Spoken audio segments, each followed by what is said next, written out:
Coming up on Need to Know, 8 to 9 months ago, photonics was a pretty foreign concept to most of us in Rochester. Fast forward to present day, and we're hearing photonics is the future. We'll learn what that means when it comes to jobs and growth in our region. That's next. Also on the show, when you think of improv comedy troupes, a certain image may come to mind.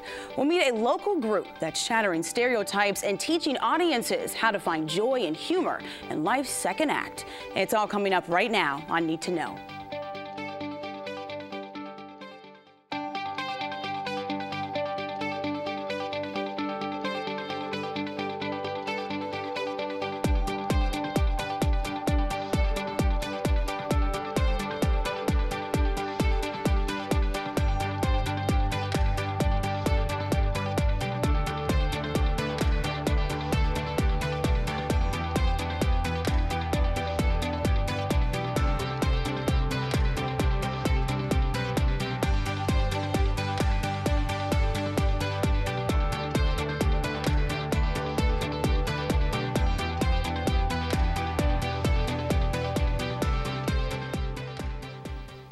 In Rochester and the surrounding region, a lot of hopes are being pinned on photonics.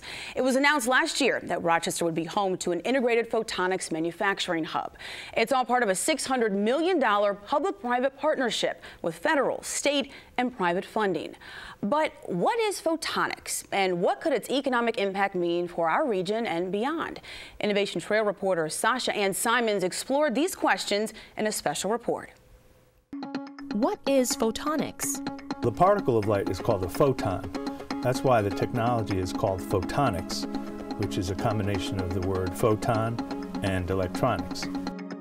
Photonics can be considered to be the science and application of light. Photonic applications use the photon in the same way that electronic applications use the electron. Light can make devices like computers, mobile phones, and medical instruments faster and more energy efficient. Optics is the light moving through space and the lenses. Photonics is when the light hits the solid and is turned into electronics and digital signals. And then imaging is more what happens after that information is captured and digitized. Companies like Google and Apple and Facebook rely heavily on imaging. Integrated photonics along with photonics and optics will enable new imaging technologies, and imaging is really where the future is at. One of the reasons why photonics is the future is that light travels faster than electricity. There's a big need to make things faster, less energy, smaller, and more cheaply. And replacing electrons with photons does all that. Photonics has many applications. It has lasers, light-emitting diodes, photovoltaics. It has integrated photonics is one of them. Rochester will be an integrated photonics manufacturing hub. It's part of a more than $600 million public-private partnership to boost manufacturing innovation. And Rochester has the people, the schools, and the supply chain to attract these modern imaging companies and really build the future of the Rochester economy. We learned this month that 2 photonics technology firms will be coming to Rochester, including one from Silicon Valley.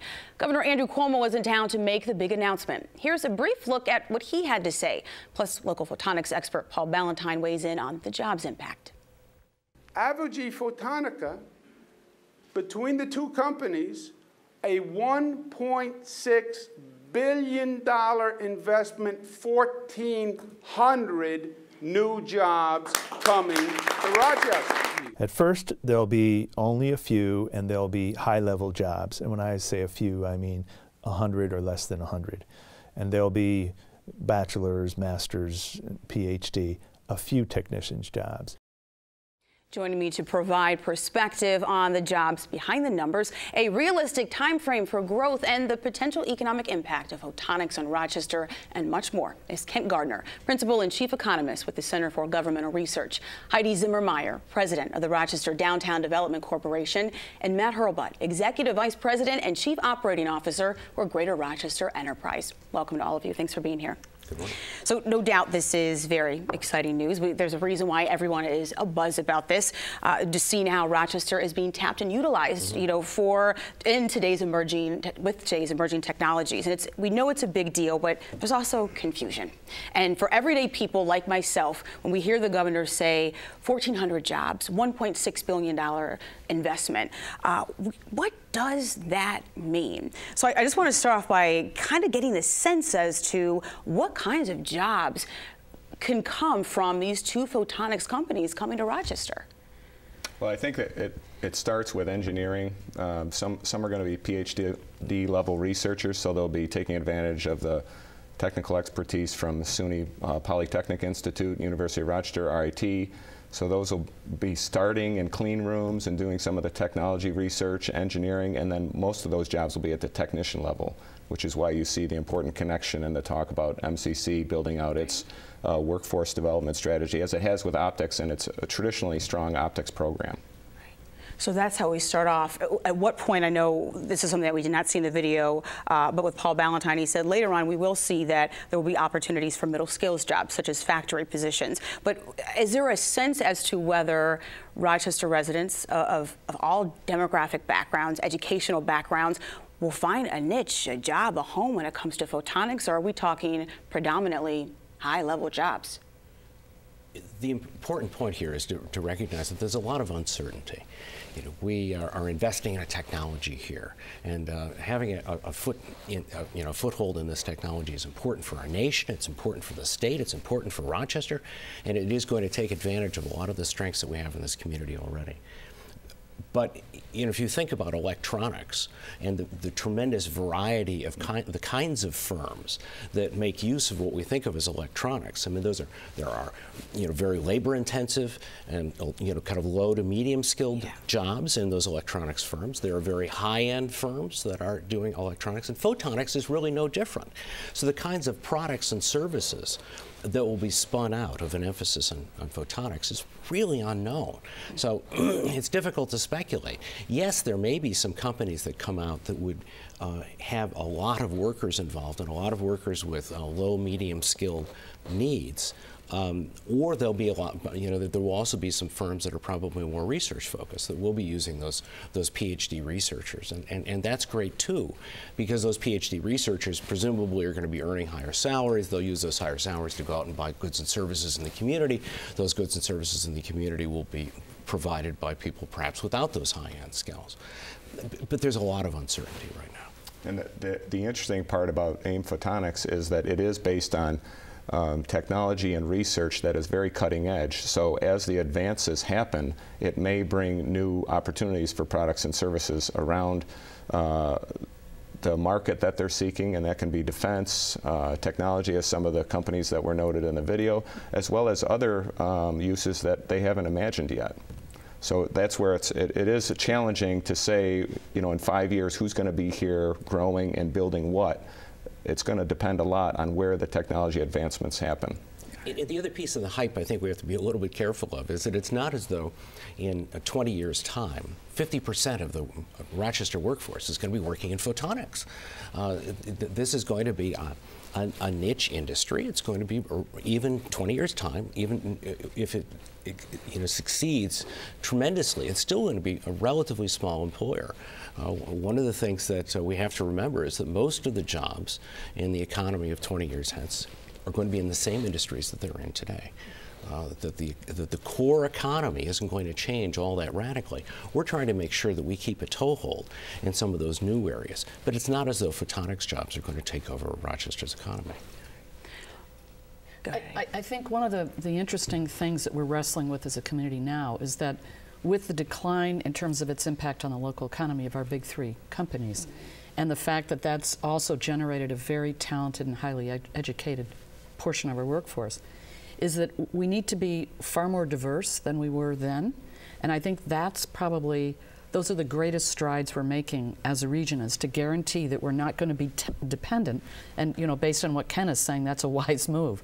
We've got a variety of areas that we're now pushing. We have talent, we have a lot of innovation happening in those sectors, and it's a smart way of approaching economic development. And the other two pieces that are big are that ultimately we're going to need a lot of mid-tech and low-tech jobs and companies to provide services as other parts of the economy pump, including photonics.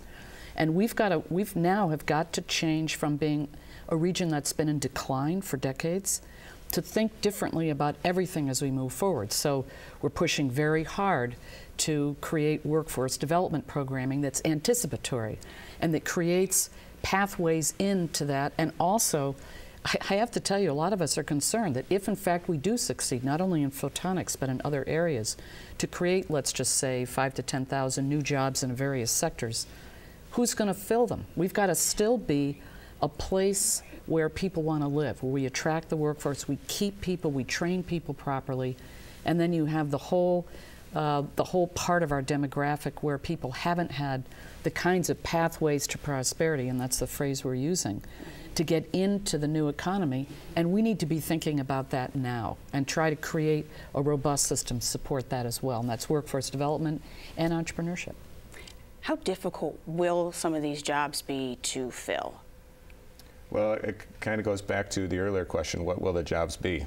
So if they're PhD level, the University of Rochester, RIT, SUNY Poly has done a pretty good job of recruiting PhD researchers to the area. Engineering is similar.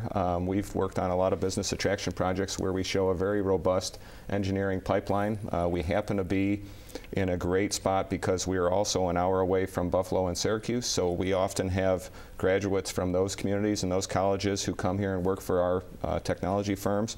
And then it gets into this technician level where we do need to work on the talent pipeline so that high school students and even middle school students are aware of the ability to get jobs at technician level opportunities that have decent salaries in these emerging occupations. And most people, if you surveyed households, probably have no idea what optics is or photonics and the opportunities at local companies right now in that sphere, let alone where we're going to be 5 years from now with the technology. So that's the challenge, is informing the pipeline. There's been a lot of talk at the regional council level working with MCC, RIT, University of Rochester, and our school systems so that people are aware of the excellent opportunities that exist right now. We have over 100 optics-related companies in the area, and they're projecting 5 to 7% growth. So they have job opportunities now, let alone what's going to happen with AIM Photonics. Kent, WXXI's Sasha Ann Simons had a chance to talk with you for this photonics series, and as you said with us just now, it's hard. We can't predict the number of jobs that we're talking about, but you said what we're trying to do is create a chain reaction, and I was interested in that. Explain what you mean by that, and how does that happen effectively?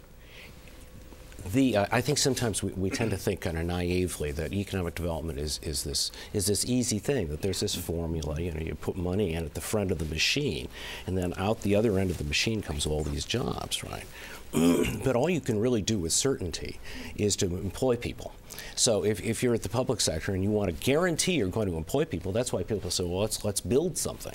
And you can build something and guarantee the number of jobs you're going to create as a consequence of building something.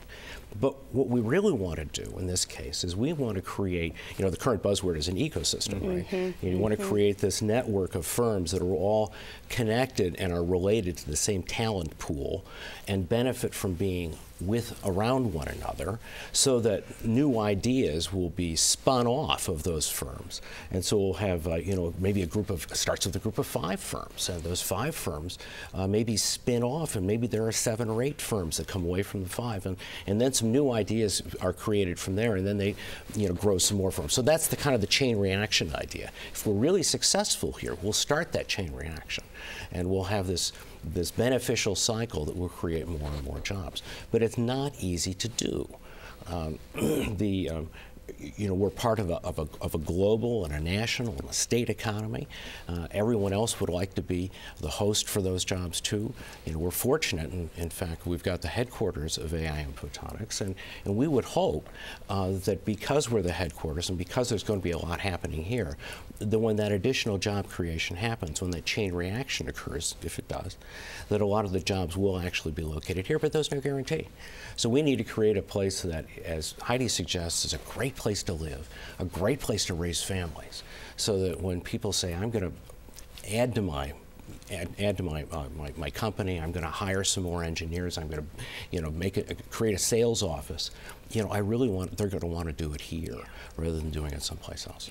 And that becomes a challenge. I think the other challenge is the millennial talent base, and that there's a lot of competition around the country for this particular demographic. When you look at the Downtown Innovation Zone, that's largely who's filling those jobs. And so we've got to keep our eye. It's partly about old-fashioned economic development and doing exactly what Kent and Matt are talking about, but it's also about creating a place that people want to be and that competes with other parts of the country.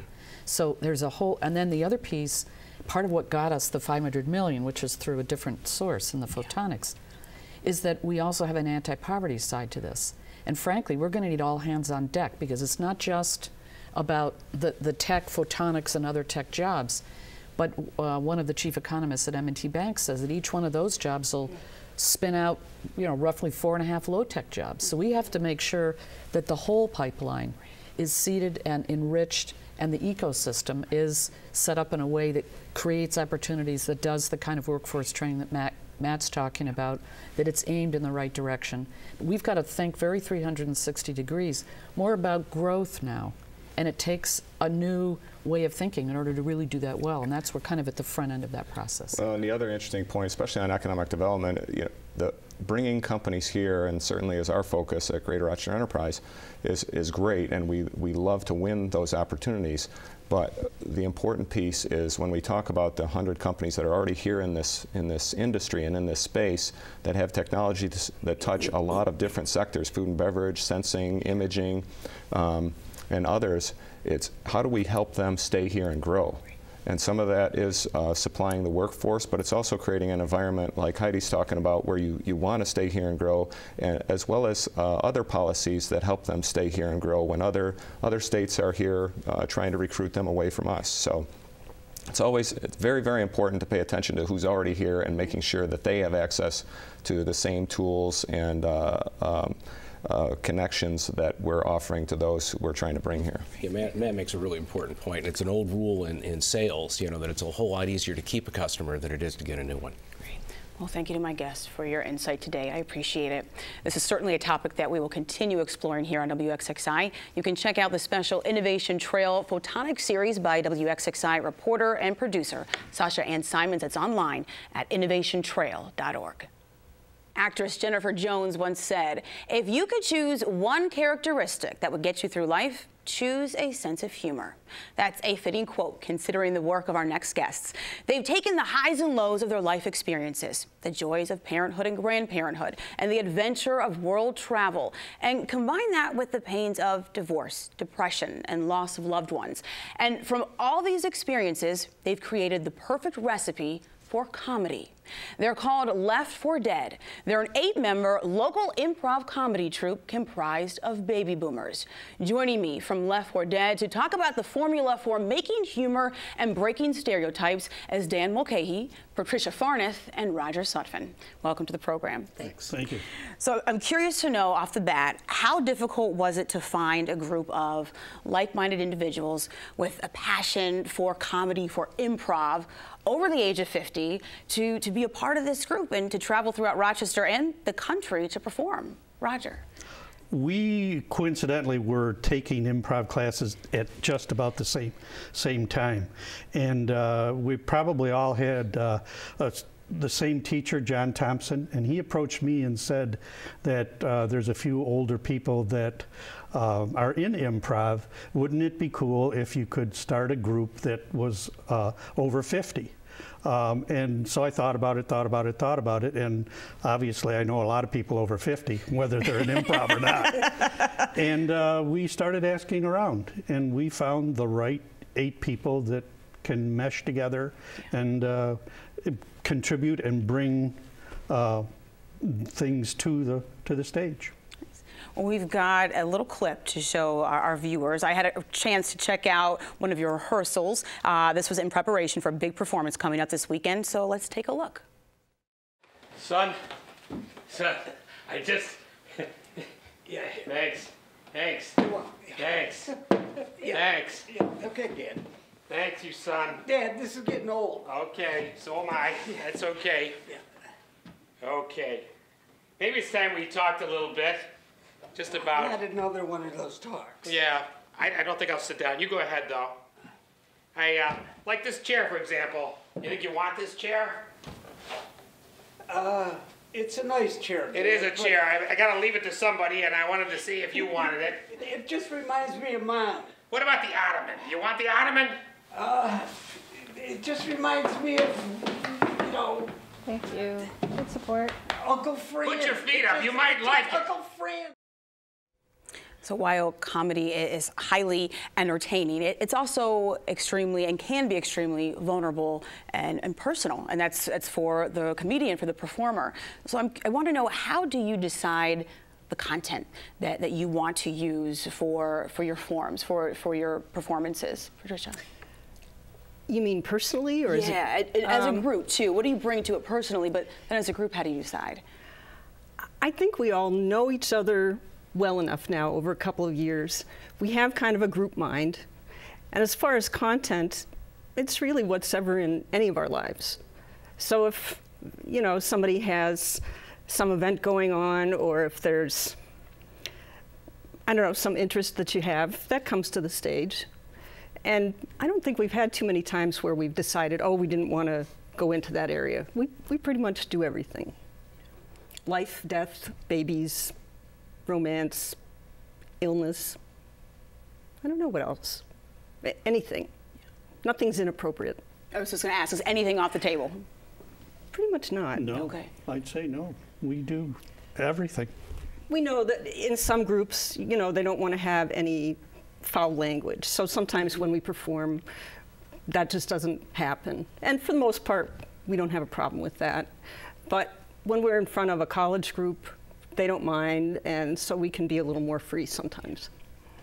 So you have performed everywhere from assisted living centers to theater spaces around Rochester. You've been to a number of festivals, including the Providence Improv Festival, the Rochester Fallback Festival, also the Pittsburgh Comedy Festival, among others. And I understand it can be, the group can be quite a shock sometimes to audiences when they first meet you. And I want to know why that is. Dan.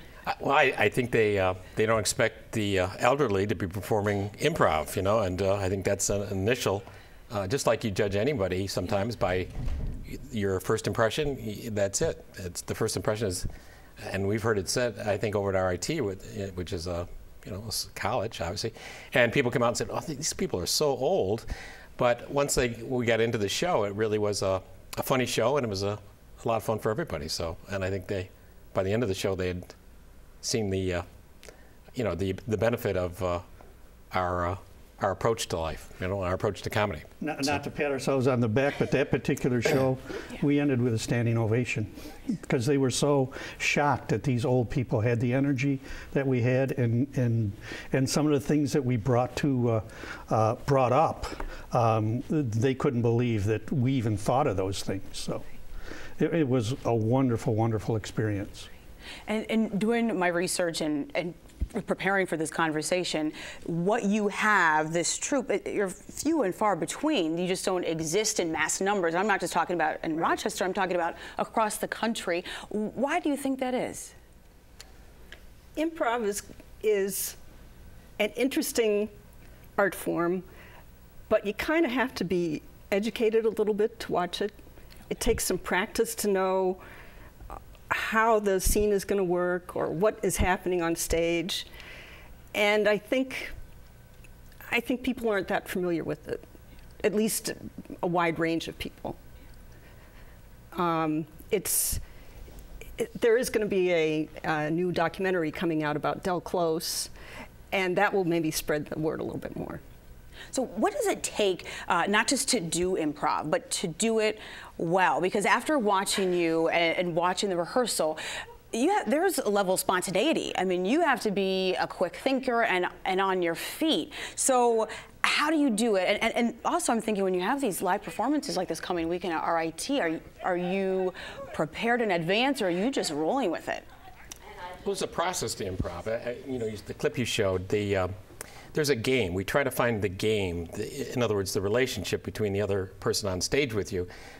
You're trying to find what that relationship is and what's funny about it and where it can go and how it develops. So there is a process that you learn, and Roger mentioned we'd all studied for a while, you know, there is, and you say, why would you rehearse improv? Well, you rehearse improv because you're learning the process and you're refreshing the process at all times. So that is our fallback. We go on stage without a script, but we don't go on stage without a form. You know, there's a general form. So we'll go on and we have an exercise where for the first 30 seconds we don't speak. We just kind of get in tune with the other person on stage and then go from there. Really, you're hoping your partner is going to give you a gift or you'll give them a gift and you'll take it from there and that will be the scene. But you do that over and over.